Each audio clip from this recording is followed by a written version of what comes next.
blade will go pretty quick because once I get it thinned out, it heats fast. Okay.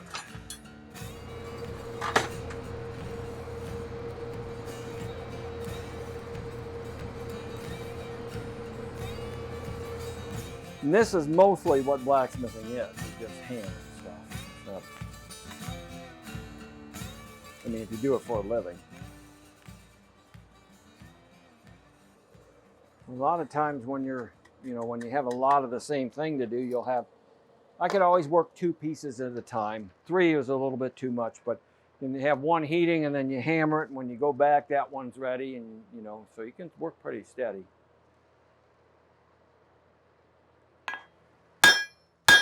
Now, if you want to draw something out a little faster, you pound it over a rounded area, it'll draw faster. And you can take your cross peen on your hammer. That saves time, drawing it out faster. Because what we're doing is thinning this down to make the handle for the knife.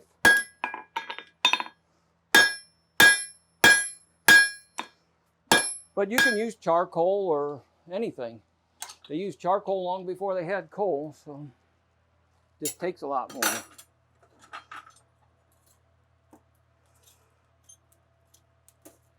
And a lot of places use gas forges, propane forges. It's a little faster and cleaner, but I don't know if it gets quite as hot. I'm kind of partial to the coal. And most of the steel you'll get is mild steel. It works a lot easier than this tool steel. Tool steel is, it just takes a lot more heat. It's a lot tougher. Takes more time. But since it's a knife, we'll make it out of tool steel. Or spring steel. I mean, there's easier ways to make knives, but this is just the one piece, and by doing this, I'm showing a lot of different processes of working steel. The middle-size anvils that you can move around pretty easily, I mean, $400 or $500. This is a little larger than that. It's about a 212-pound anvil, so it's a little harder to move around. So the bigger they are, the less they go for, and the smaller ones go for more. So in forges, I mean, you could buy a brand new forge. Well, I don't know for sure, but I built that forge. You can build a forge, but you're going to pay maybe $400 or $500 for a forge. So maybe $1,000 to get yourself started. It'd be a fair amount to get your basics. And these vices, I mean, I've paid as little as $15 for them, but now they're like $250, $300. So.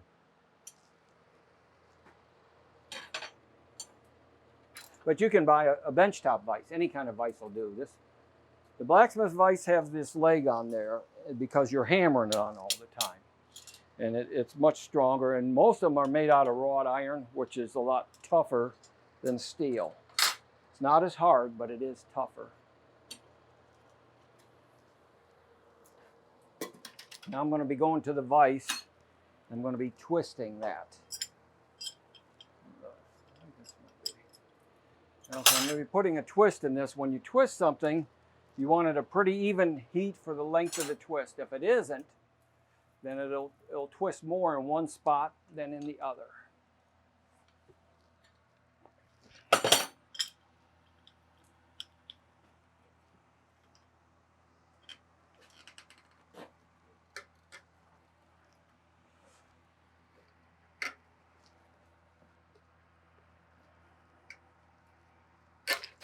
Whoa, that's turning hard. Oh.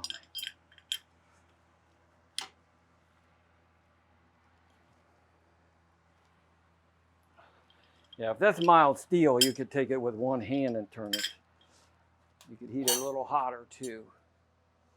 But for some reason, this steel is really hard. Like I say, with that old stuff, you never know what you're going to get. And then when you have a twist, you don't want to hammer on the twist because you'll flatten out the sharp edges. So you can use a piece of wood to straighten it up.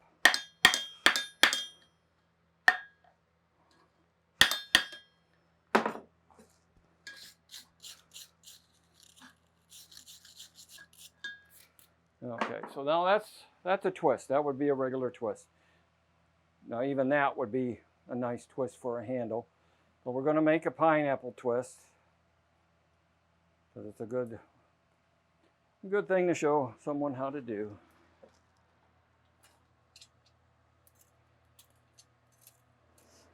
And now what I'm going to be doing this now is I got to put it back on the anvil and square it up, and then I'll put more cuts in it. So it'll take a few heats.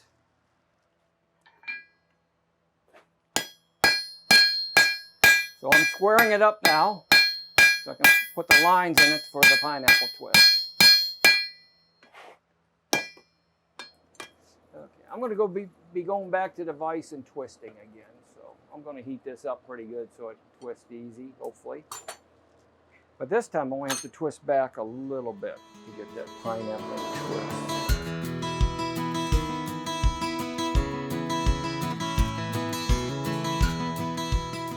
So what I did is I squared it up, put more cuts in it, and then twisted it the opposite direction about a quarter turn to get this twist here. And once I get it cleaned up, straightened up, I'll show it to you.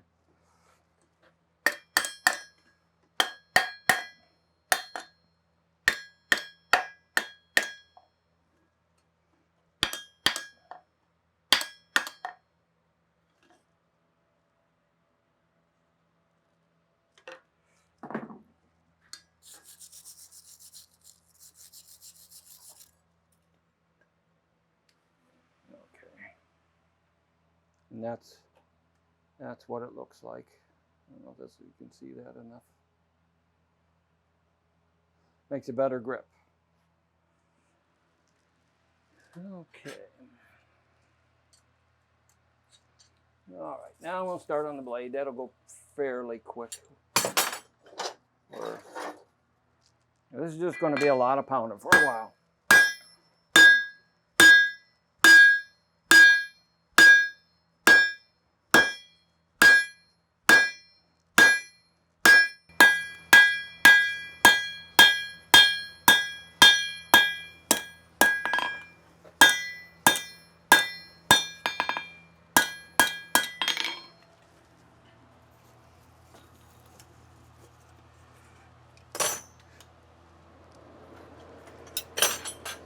Yeah, I'll rough out the blade and then just do the guards, form them out a little more, and then that'll be it.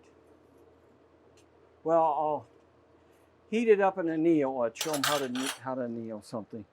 Annealing is when you soften it, soften the metal, so that way when you go to file the blade or grind the blade, it's easier. Then you have to harden and temper it. And let's say I'll leave that for another video, so they'll be looking.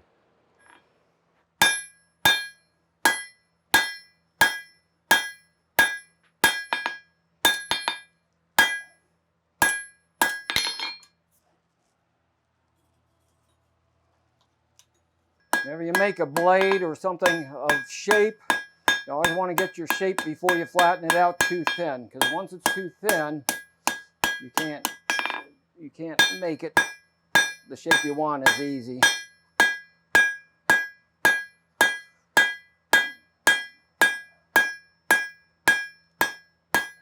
And another thing is, leave your tip pretty thick. You can grind it off. If you make it too thin, it'll break or you'll burn it up. So for rough forging, leave it pretty thick. Leave the tip pretty thick.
if these videos, people have an interest in them, I could do some ornamental, you know, work like the scrolls and show them how that works and things like that. Make some leaves and things like that.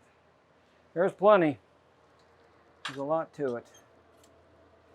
New tool making and hardware and chains and welding, tempering, making all kinds of things.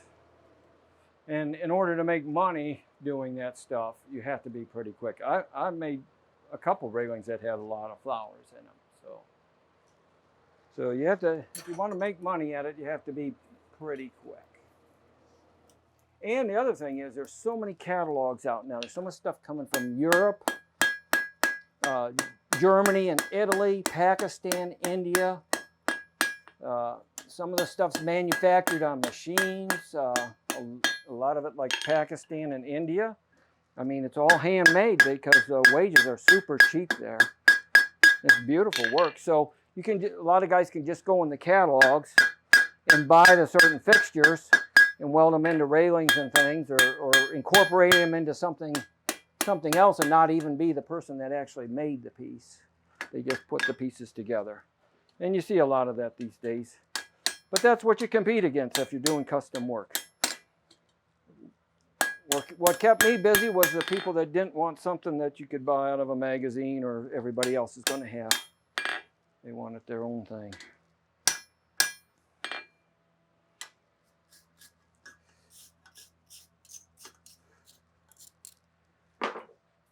All right, here's our dragon head and pineapple handle dagger. I could easily spend a whole day on it. I have just about 4 hours in it. Just one more step to do. We're going to anneal the blade. In other words, we're going to soften it so that when I go to grind it and polish it, it'll grind much easier. And then after that, we'll have to harden and temper it, but we're going to leave that for another video. So this is basically, this is for demonstration of the different processes. Like I said, you could spend a lot more time, you know, making things neater and cleaner, more time on the blade. But for demonstration purposes, this is what we got. Now we're going to heat it to what they call a cherry red. And we want to heat it evenly. And what the annealing process does is as we hammer that, we get some places compressed really hard, you know, and some of them are just, the molecules are all bound up. And what this does is get all the molecules vibrating at the same temperature and takes all the stresses out. And so by heating it slowly, then everything kind of stays where it is and it becomes very soft. But the key is the color of the metal. We're going to start in the middle because the tip heats up quicker than the ends.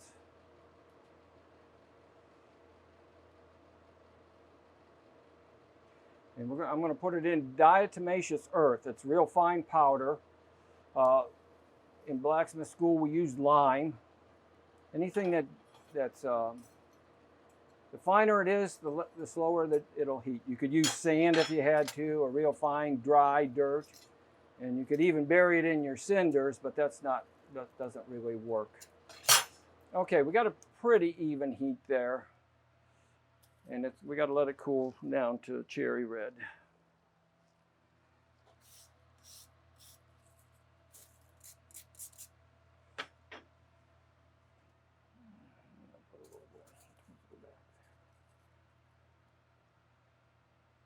And you can see the tips and the ends cooling a little quicker than the rest, so we'll put that in the heat.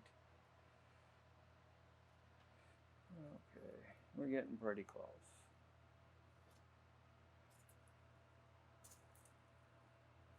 If you have a cutting torch, it's easy to do it with that because you can just move the torch around. But that's pretty close right there. And then this is a box of DE, and I'm just going to bury it in there. And it'll be a few hours, and it'll be cooled down. And then when you file it or grind it, it'll grind much easier. And that's it. Thanks for watching. If you like this video and want to see more, subscribe or hit the like button. Thanks again. Have fun blacksmithing.